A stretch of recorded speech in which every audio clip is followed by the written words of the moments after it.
Timberwolves are trying to pull out the impossible.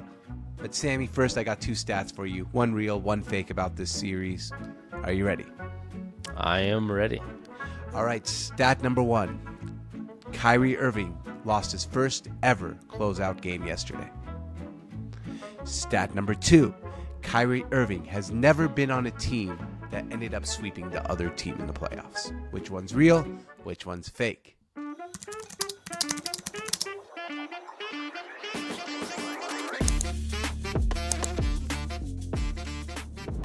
It's fake. Well, the real one is that he lost his first closeout game, I believe. Yes, that is absolutely. I think he is 0 or he was like 13-0 in closeout games in his career. 13-0 or 14-0 or one of those two. And yeah, this was his first ever loss in a closeout game. Yeah, it's pretty crazy considering like he's been in a lot of playoff games. Like if you go back to Cleveland days, even with Brooklyn, even with Boston, like everywhere he's gone, they've been competitive of some sort. It's crazy to this first time losing a closeout game. Yeah, 100%. Now, speaking of players in this series, Sammy, I definitely got a quiz for you today that has to do with this series. Now, somewhere close towards the end of the season, the NBA polled their players, and they asked them who's the most overrated player in the NBA. One of them is in this series, but I want you to give me the top 5 most overrated players in the NBA according to NBA players. Well, obviously number 1 is Rudy Gobert, because everyone hates him. Rudy Gobert is number 1. Now I'm stuck with another like 350 players to guess from. I'm going to give you a hint. They're all kind of like a little polarizing. All of them. Each and every one of them is polarizing.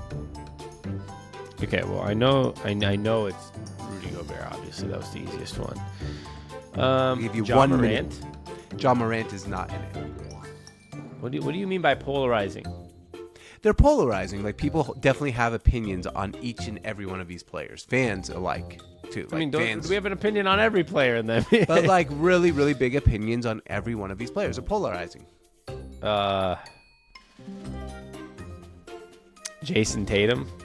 Jason Tatum is not one of them. Donovan Mitchell. Donovan Mitchell is also not one of them. Yeah, other than Rudy Gobert, I don't know if I'm going to even be able to guess many more. Zach LaVine. Zach LaVine is not one of those 5. Wow. One of them is so polarizing he got punched. Jordan Poole. Jordan Poole's number 2. I wouldn't call Jordan Poole polarizing, but that's just me. But Jordan Poole's not polarizing. Jordan Poole is just, he was famous because he was on the Warriors. Now he's a nobody. And then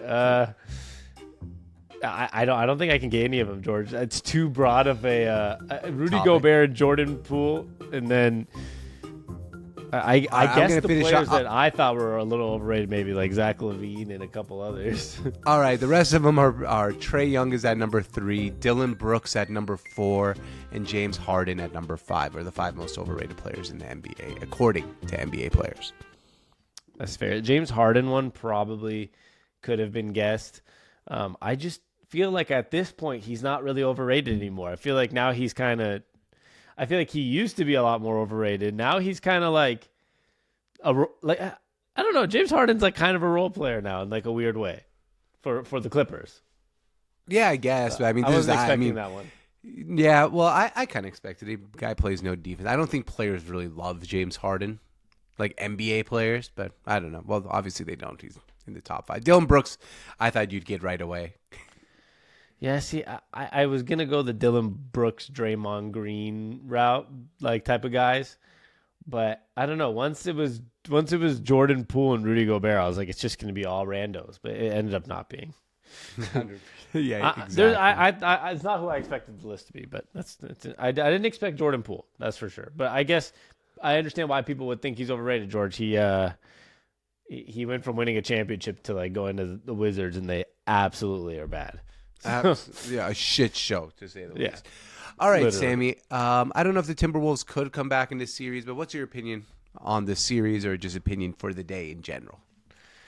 At the end of the day, I think this was a huge success for the Timberwolves. Whether or not if it's a gentleman's sweep or not, at the end of the day, we found out something, which is Anthony Edwards is one of those guys. I don't know what that means exactly. I don't know if that means he's Devin Booker or if he's a Jason Tatum or if he's as good as, go all the way to a guy that wins a championship or two, like a Kawhi Leonard or a Nikola Jokic or LeBron James or Kevin Durant. I don't know which one it is, but we've only seen a few young guys lead your teams this far. And I think, a guy that gets a lot of not enough respect sometimes is a guy like Devin Booker, who helped lead the Suns to the finals.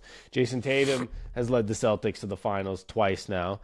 I think Anthony Edwards is one of those guys. He's not on the side of Zach LaVine and Donovan Mitchell. He's on the side of Booker, Tatum, and then potentially George to the side of those guys that win championships. So no matter what happened this series, I think that's my thing is it doesn't matter even if they got swept. You have your guy. He's like 21, 22 years old. It's okay whatever happened in this series. Yeah, I couldn't agree more with what you said there. But like the thing is with them, if you asked a Minnesota Timberwolves fan before the season, hey, you guys are going to go to the Western Conference Finals this year, success or not successful, I would be absolutely shocked if one Minnesota Timberwolves fan, one of them said, no, that's not a good season for us. Yeah, I mean, it was their first conference finals win in 20 years. So at the end of the day, you can't really sleep on that fact for Timberwolves fans or Timberwolves in general, or what this team was built as. I mean, at the end of the day, this team also, despite having a lot of love, it gets a lot of hate at the same time. Like, people hate Rudy Gobert. A lot of people don't love Cat that much. But at the end of the day, they built the team pretty good. I mean, they're still, and we're talking like they lost already. It's the 3-1 series. My thing is, you never know. It can build a lot of momentum, even if you lose in 6 games, right? You bring this to a 3-2 series, and then you lose in Dallas, but it's like you were able to kind of push back a little bit. It'll be building a lot of blocks for the coming years. And so, at the end of the day, it's a huge success. You know how many teams would love to be in the conference finals? It's like the Pacers. Mm-hmm. The Pacers, without Ben Mathurin, without Tyrese Halliburton for 2 games, competed in almost every single game in the Eastern Conference Finals. When you have a young team and you do that, I mean, at the end of the day, there's nothing to complain about. Yeah, and I mean, I would say the Timberwolves are much closer to a team that would return to the conference finals and make the NBA finals than the Pacers. I kind of feel like the Pacers are almost, no offense, even though I like this Pacers team and I like Tyrese Halliburton, or like that Hawks team that went to the Eastern Conference Final a few years ago and never really made it back. I think even past the first round of a playoffs. So in general, like, I don't think this is like I might have a little disagreement on that, because I think that they have space to make a good move, but that's a different that's like one of those things you can't predict. But no, you can't really predict. I'm just saying to the Timberwolves, right? Like, they are definitely a team that I don't think is like a one and done. Like, oh yeah, that was a weird time. The Timberwolves made the conference finals with Anthony Edwards and Cat and Mike Conley and Rudy Gobert, and then they never make past the first round again. I don't think that's going to happen to the Timberwolves. Yeah, nor the Pacers, in my opinion. But okay, that's fair. At the end of the day, the hard thing is, it also all depends on matchups. So the hard thing, what's so hard about the NBA is, which I also agree, I don't think the Timberwolves will find a way to just bounce out of the playoffs every year. But it's like, you never know. You face the freaking Nuggets in round 1 2 years in a row, and the Nuggets are just a little bit better maybe. I know they beat them this year, but it's like, you face them round 1 and 2 years in a row with a 4-5 matchup and you lose 2 years in a row. It happens in the NBA because there's so many good players right now. But I do see, like, there'll be a point where in our whatever lifetime that we see Anthony Edwards in a conference finals again. I'd be very surprised if it's like you said, like a one and done. Yeah, like, Jeff that was a weird year. Remember when the Timberwolves made the conference finals? That was very interesting. Yeah, no, I don't see that either. Unless the team doesn't stay built the right way. I mean, you never know. There is a chance they hit like that second tier of luxury tax if they bring back Cat.